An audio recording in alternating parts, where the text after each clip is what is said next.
नमस्कार दोस्तों, आज हम हैं शहीद भगत सिंह इवनिंग कॉलेज के अंदर और हमारे साथ हैं चारू मित्तल मैम और शंभू सर।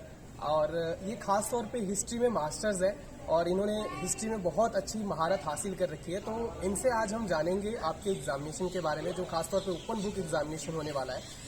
मैम बताएंगे कि कैसे आप अपने एग्जामिनेशन में अच्छे मार्क्स स्कोर कर सकते हो। सभी बच्चों के लिए है, जो भी बच्चे ह्यूमैनिटीज़ के हैं सभी देख सकते हैं। अपना पैटर्न जो भी मैम शेयर करेंगी वो यहाँ पे आप फॉलो कर सकते हो। मैम जैसे कि बच्चों का मेन कंसर्न है कि ऑनलाइन एग्जाम देंगे तो हम अच्छे मार्क्स स्कोर नहीं कर पाएंगे। नहीं, ऐसा नहीं है बिकॉज आपको वहाँ पे टेक्नोलॉजी को आप सामने रखते हैं। आपको लगता है ट्रेडिशनल मोड्स, आपको लगता है कि वो हाथ से कॉपी चेक हो रही है। अगर आप उसमें कुछ आंसर सही नहीं लिखेंगे तो जाहिर बात है कम नंबर मिलेंगे। और आप अगर टेक्नोलॉजिकली भी आंसर सही लिखेंगे तो आपको नंबर सही मिलेंगे। इट इज बेसिकली कंटेंट क्या है आपका विवेचनात्मक पुट क्या है, आपका analysis of the historical answer क्या है आप उसको किस तरह से इंट्रोडक्शन, बॉडी और कंक्लूजन में लाते हैं, वो आपकी अंडरस्टैंडिंग ऑफ द सब्जेक्ट की बात है। It is nothing offline and online, ये बात नहीं है। Okay ma'am, so open book examination means कि जितने ट्रेडिशनली वे में मार्क्स आते थे उतने मार्क्स आ सकते हैं अगर बच्चा अच्छे से परफॉर्म हाँ, करे। बिल्कुल। तो मैम सोर्सेज क्या होने चाहिए ओपन बुक एग्जामिनेशन देने के लिए, क्योंकि इसमें आप बुक का यूज कर सकते हो, तो किस टाइप के सोर्सेज स्टूडेंट यूज कर सकते हैं? देखिए, आजकल सारी तो आपकी सेंट्रल लाइब्रेरी दिल्ली यूनिवर्सिटी की और सारे कितने और आपके हैं जो हमारी डॉक्टर मिसेस पूनम चौधरी जो हमारी लाइब्रेरियन है वो हमारे को भेजती रहती हैं। सारी किताबें, सारी library, secretariat library, everything is online. और आजकल मैं तो कहती हूँ technology has made life easier for students, जो कि हमारे वक्त में नहीं था।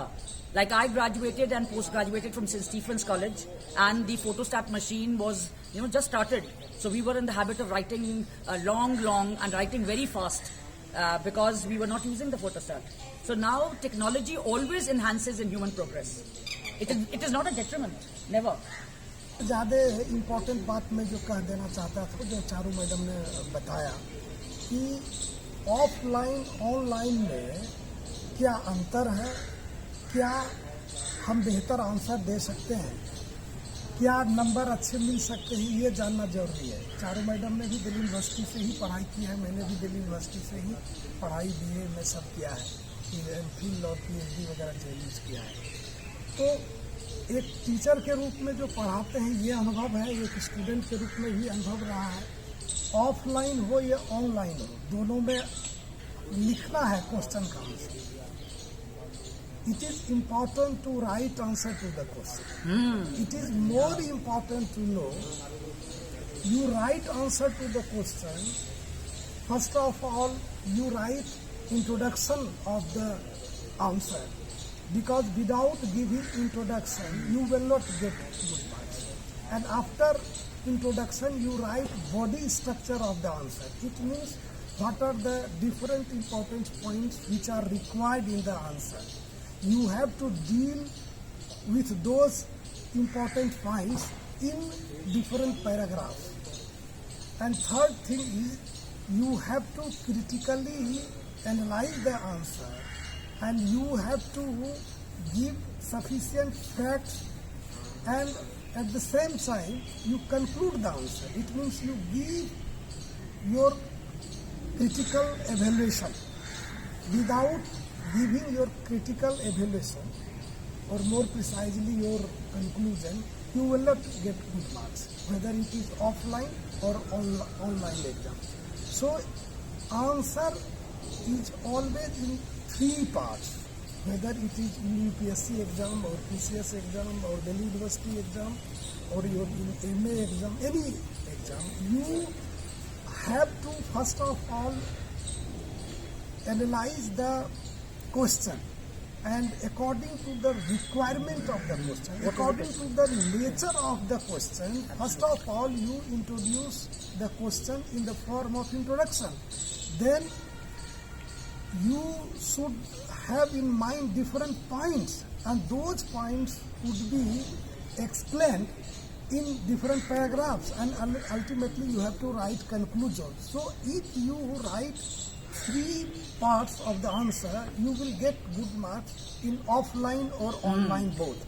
If you are not going give the answer according to the framework of the answer, then it would be very difficult to get good high marks, whether in UPSC either exam, online or offline. whether it is in university exam. So there are some rules for writing answer to the question. मैं ये बता रहा हूँ कि offline online की बात नहीं है, और अमेरिका में जो किताब है वही किताब हम लोग भी यहाँ पढ़ाते हैं, वहाँ भी वही पढ़ाई होती है। हमारे बहुत सारे दोस्त अमेरिका में ही प्रोफेसर हैं जो मेरे साथ पढ़ा, और उससे भी जो बात होती है और यहाँ भी जो बात होती है उसमें सारी सिमिलरिटी है। देखो एक यूरोप और अमेरिका में बीए के लेवल पर जो किताब लिखी जाती है मेडिसिन की, वो किताब हम लोग भी यहाँ पढ़ाते हैं, वही किताब अमेरिका और यूरोप में पढ़ाई है। सब्जेक्ट मैटर वही है, मीडियम हिंदी भी है, इंग्लिश में मीडियम कोई मायने नहीं रखता है। मायने ये रखता है कि समझ के साथ लिखा क्या है, और लिखने के लिए जो सबसे एकदम हार्ड एंड फास्ट रूप है कि किसी भी आंसर का एक फ्रेमवर्क होता है, एक ढांचा होता है। जैसे हम लोग कोई मकान बनाते हैं तो मकान के पहले एक जो आर्किटेक्ट एक ढांचा बनाता है, वो जो ढांचा है वो ढांचा मकान नहीं है, लेकिन वो ढांचा के बिना मकान बनेगा नहीं। तो तुम जब किसी चीज के आंसर लिखना चाह रहे हो तो जो क्वेश्चन में पूछा गया उसके अनुसार इंट्रोडक्शन, उसके अनुसार उसके जो डिफरेंट पॉइंट्स है, उस पॉइंट्स में से कौन पॉइंट ऊपर आएगा, कौन बीच में आएगा, कौन सबसे बाद में आएगा। अब जब सब बात हो गई तो अब आएगा उसका कंक्लूजन। तो जो कंक्लूजन है ये जब लिख दिया जाता है, इसका मतलब एग्जामिनर को ये मैसेज दिया जा रहा है कि क्वेश्चन को समझा गया और उसको एनालाइज किया गया, उसको लिखा गया, तभी नंबर लाया जाएगा। ये कहीं भी कर दो, अमेरिकन पैटर्न पर करो, यूरोपियन पैटर्न पर करो, ऑफलाइन ऑनलाइन। अब ये सवाल है ना कि आज का एजुकेशन बहुत आइसोलेटेड नहीं है। हमारे यहाँ जो पहले बीए एमए की पढ़ाई शुरू हुई 1857 में, जो हमारा यूनिवर्सिटी खुला, तो उस यूनिवर्सिटी का सिलेबस कौन था? जो इंग्लैंड में सिलेबस था वही सिलेबस है।